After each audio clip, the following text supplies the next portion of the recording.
In the final unit, in the final two sessions, sessions 7 and 8, the unit is understanding financial reporting. And mainly that's going to happen in session 7, which is financial review and risk management. Speak a little bit about what we're going to unpack in that session. Sure.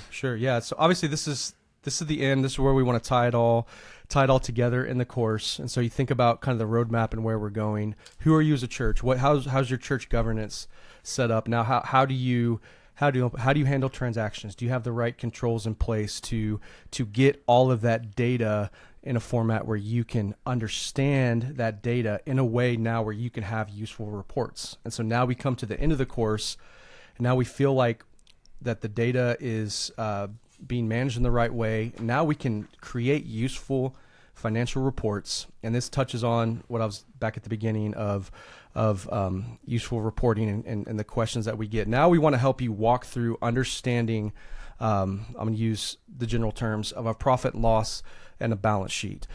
So a profit and loss is, you think about money coming in, like income, and what you're spending. That's what you're going to see on a profit and loss report.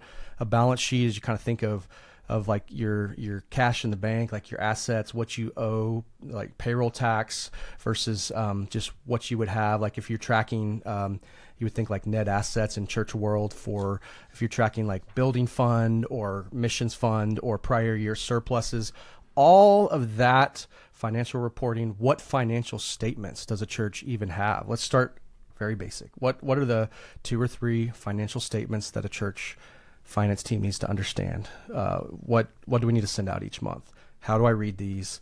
How do I make sense of it? How do we make decisions from it?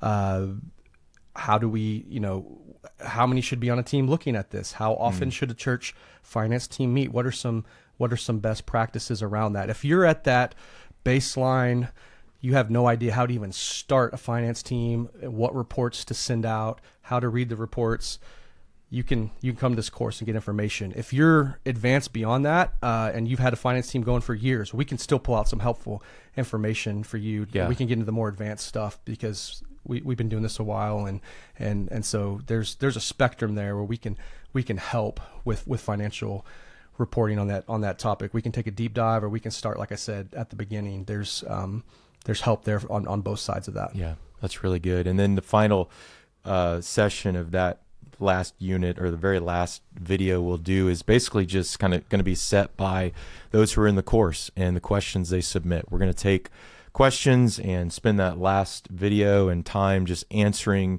any questions you have in the course. So maybe it's something that's been shared in the discussion forums. We'll have a way for you to submit questions that you're going through. Maybe it goes back to a unit 3 or 2 question, and you want us to answer that. We're going to spend that whole last session answering every question, and we'll go. Maybe that one will be a long session. I don't know, but you can watch what's helpful and skip what's not. Yeah. But we're going to end with Q&A, and